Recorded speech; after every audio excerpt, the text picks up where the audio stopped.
So Dan, tell me about the time when you failed.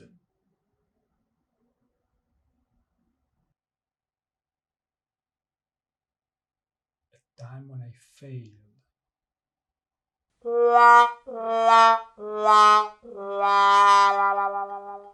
For someone hearing this interview question for the first time, it can be quite challenging to find a great answer. And the first reaction people have when hearing this question is, hey, but is there a catch?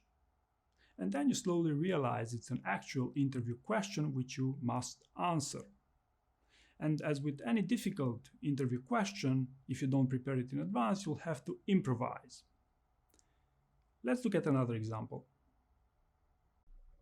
Dan, tell me about a time when you did not effectively manage your projects and something failed to get completed on time. What was the impact, and how do you ensure that you focus on the right deliverables when you have multiple competing priorities? Yes, last week, in fact, due to high workload, I forgot to update my boss on a report I was supposed to deliver on Friday. However, I quickly corrected this on Monday, and there was really no damage due to this, and my boss is actually happy with that report.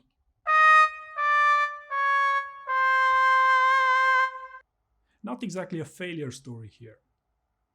My recommendation to you would be to really take your time and dive deep to find the best examples of failures from your professional experience and also ideally closely linked to the role that you're applying for. The best answers for failure stories will almost always focus on their learnings. So, Dan, can you tell me about the time when you failed? Yes, so 5 years ago, I co founded with one of my good friends an HR B2B software. The goal being to provide value to the candidate and the employee experience for small to mid sized businesses.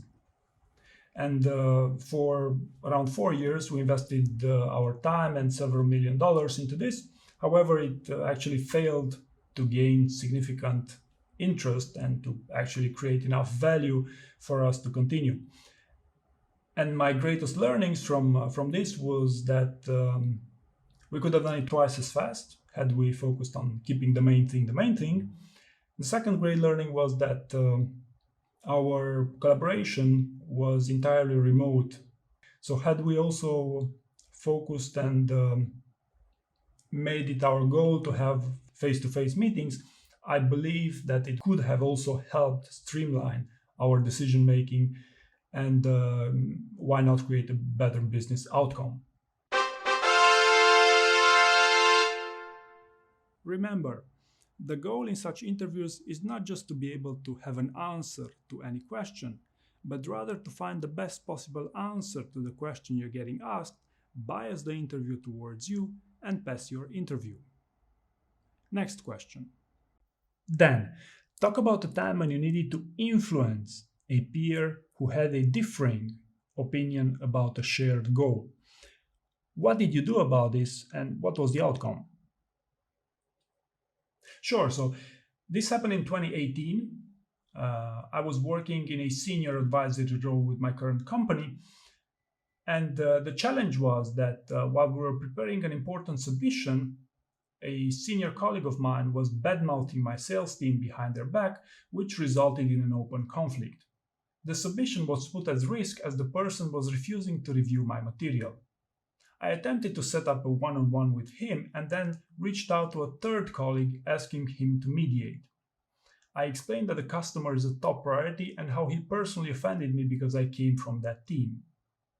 I listened to his side of the story about negative experiences with certain team members, and I offered my assistance in brokering introductions to the right people in sales going forward. The tension eased, and although we're not best friends, we managed to resolve this conflict and restore the professional working relationship. A common question is, what's the ideal length of an answer?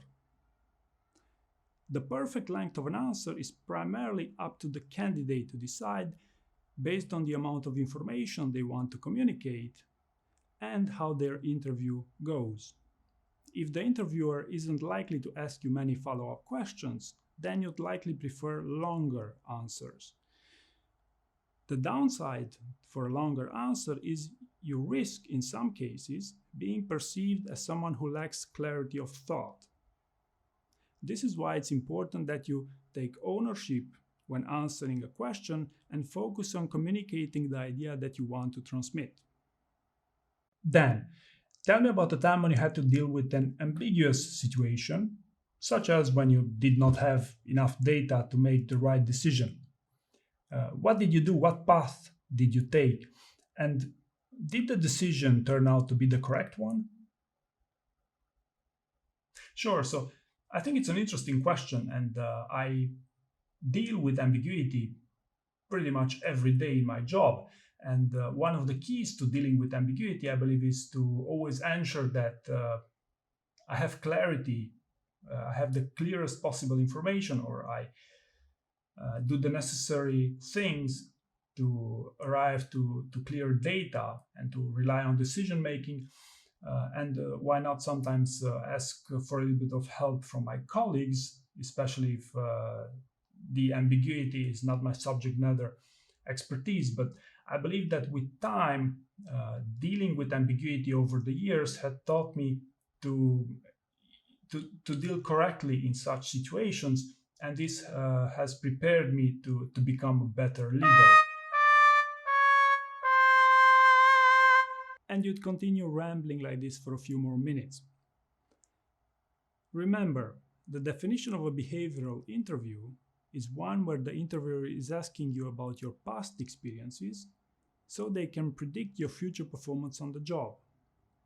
The example presented is a hypothetical one. It lacks context. When did this happen? What was your role? What were some results? What were some learnings from this? So whenever you're getting asked a question during a job interview, evaluate if it's a behavioral question. If it is, then focus on providing a specific example of a time when you dealt with ambiguity in this case. It's also important that your answers will follow the STAR format and will contain a few metrics. Dan, thank you very much for taking time to interview with us, but why did you choose our company? Oh, why not? You are an exceptional company with some amazing people. You are the number one in the industry. I've always dreamed of working for a company like yours. Endlessly complimenting your interviewer is not the best way to sell yourself during a job interview. Ideally, you'll have to brainstorm for a number of reasons of why you actually want to join them. The best answers I've heard was almost always focus on candidates' strength. Dan, will you please introduce yourself?